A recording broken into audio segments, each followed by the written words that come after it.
라이트 앤 딜라이트 말씀 묵상의 시간입니다. 거룩하신 아버지 하나님, 오늘도 우리가 주님의 은혜와 사랑을 의지하고 이 하루를 살아갈 수 있도록 도우시니 감사와 찬양을 드립니다.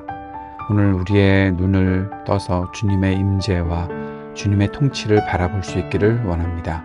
말씀으로 우리를 깨워주시고 주님께서 역사하시는 그 세계를 향해 오늘도 한 걸음 더 나아갈 수 있도록 인도해 주옵소서. 우리를 성령으로 충만케 하셔서 주님과 동행하는 이 하루 되도록 인도해 주옵소서. 예수님 이름으로 기도드립니다. 아멘. 오늘은 요한계시록 4장 1절에서 6절 상반절까지의 말씀을 함께 읽고 묵상하겠습니다. 요한계시록 4장 1절부터 6절 상반절까지의 말씀 새한글 성경으로 읽겠습니다. 이런 일들이 있은 뒤에 나는 보았습니다. 보세요. 하늘에 문이 하나 열려 있었습니다. 처음에 들었던 목소리, 나팔 소리같이 쩌렁쩌렁 나에게 말하던 그 목소리가 이렇게 말했습니다. 이리로 올라오너라. 이 다음에 반드시 일어날 일들을 내가 너에게 보여주겠다. 곧바로 나는 성령님 안에 사로잡혔습니다. 그런데 보세요. 임금 자리가 하나 하늘에 놓여 있었습니다. 그리고 그 임금 자리에 어떤 분이 앉아 계셨습니다. 거기에 앉아 계신 분은 뵙기에 벼곡이나 홍옥수하고 비슷했습니다. 또 무지개가 그 임금 자리를 빙 두르고 있었는데 보기에 에메랄드하고 비슷했습니다.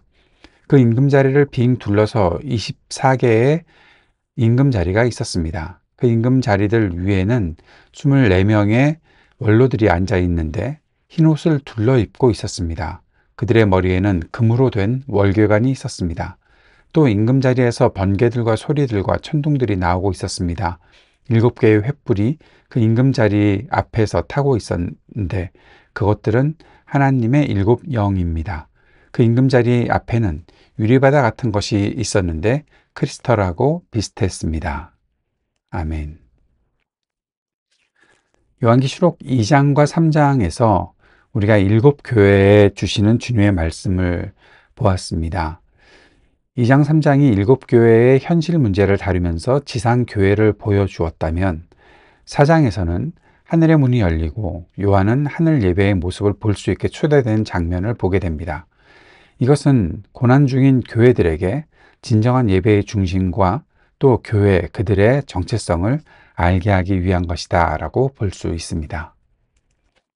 1절에서 하늘의 문이 하나 열려 있었습니다 라고 하는 이 말씀, 열린 문은 하나님의 임재로 들어가는 은혜의 문이라는 사실을 우리가 기억해야 합니다. 이리로 올라오라 라고 말씀하시는 그 말씀은 현실의 고통을 넘어 하늘 시각으로 바라보라는 부르심을 주신 것입니다. 예배는 현실을 초월한 하나님 나라의 통치를 경험하는 통로입니다. 현재 우리의 예배도 지친 현실 속에서 하나님을 바라보는 자리가 될 수 있다는 사실을 이 말씀을 통해 알 수 있습니다. 2절에서 임금 자리가 하나 하늘에 놓여 있었고 그 임금 자리에 어떤 분이 앉아 계셨다라고 말하고 있습니다. 이 임금 자리 보좌는 통치와 권위의 상징이지요. 예배는 하나님의 주권에 먼저 집중해야 하는 자리입니다. 현실은 흔들릴지 모르지만 하나님의 보좌는 결코 흔들리지 않으니 우리의 시선이 주님의 보좌 앞으로 주님의 보좌를 향해 나아갈 수 있어야 한다는 것이죠. 예배의 중심은 설교자나 청중이 아니라 오직 하나님이십니다.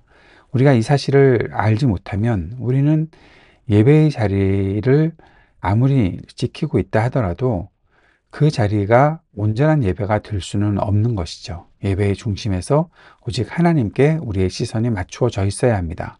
하나님의 보좌 앞에서 그분의 통치 앞에 엎드리는 것이 예배입니다. 3절에 보면 앉아 계시는 분이 벼곡이나 홍옥수하고 비슷하고 또 무지개가 그 임금 자리를 둘러있다. 벼곡과 홍보석은 빛나고 아름다운 하나님의 거룩과 위엄을 상징하고 있는 것입니다. 그리고 무지개는 자비를 베푸시는 하나님을 볼 수 있게 하는 것이죠. 앞에서도 말씀드렸지만 예배는 먼저 하나님을 바라볼 수 있어야 합니다. 예배는 자신의 느낌이나 기분, 자신의 상황을 따르는 것이 아닙니다. 예배는 어떤 상황에서라도 어떤 느낌과 어떤 기분을 가지고 있더라도 먼저 하나님을 바라보고 믿음으로 응답하는 자리여야 하는 것입니다. 4절에 그 임금자리를 빙 둘러서 24개의 임금자리가 있다라고 그렇게 말하고 있었죠. 24 장로는 구약의 12지파와 신약의 12사도를 합한 그 숫자를 말하고 있습니다. 그런데 그들만이 있는 것이 아니라 바로 하나님 백성 전체를 대표하는 자리, 하나님 백성 전체가 그 하나님의 보좌 앞에 있다라는 것을 말해주고 있는 것입니다. 그들은 흰 옷을 입고 있고 금월궤관을 쓰고 있었습니다. 바로 하나님의 은혜로 구원받은 승리자들이라는 표시입니다.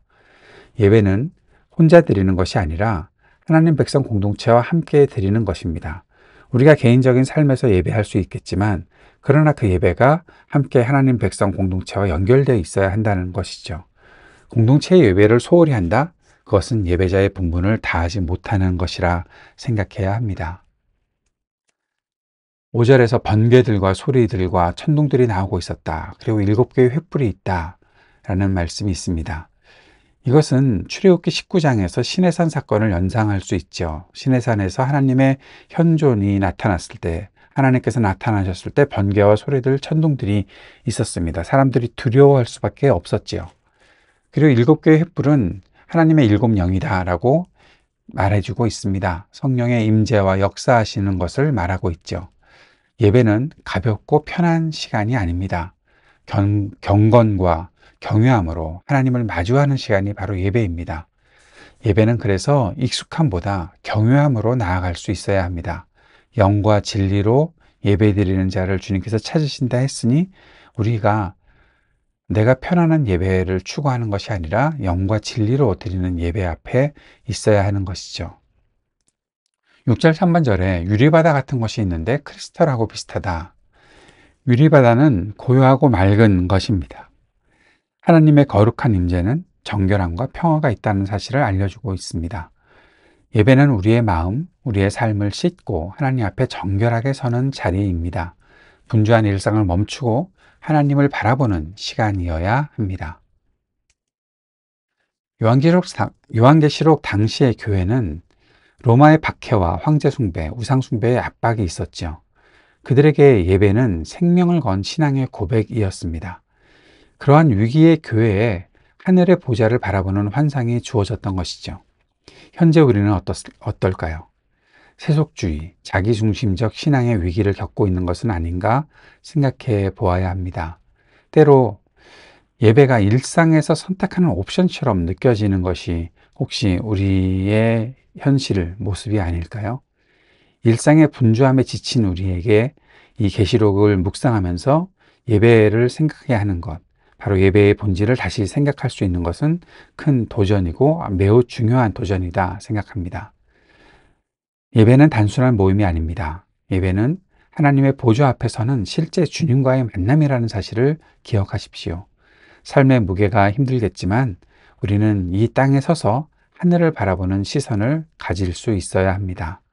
하나님을 경외함으로 바라보고 공동체의 거룩을 회복하는 예배를 회복해야 할 때를 우리가 살고 있다는 사실, 오늘 계시록을 묵상하면서 갖게 되는 생각입니다. 주님께서 가르쳐 주신 기도 함께 드리겠습니다. 하늘에 계신 우리 아버지, 아버지의 이름을 거룩하게 하시며 아버지의 나라가 오게 하시며 아버지의 뜻이 하늘에서와 같이 땅에서도 이루어지게 하소서. 오늘 우리에게 일용할 양식을 주시고 우리가 우리에게 잘못한 사람을 용서하여 준 것 같이 우리 죄를 용서하여 주시고 우리를 시험에 빠지지 않게 하시고 악에서 구하소서. 나라와 권능과 영광이 영원히 아버지의 것입니다. 아멘.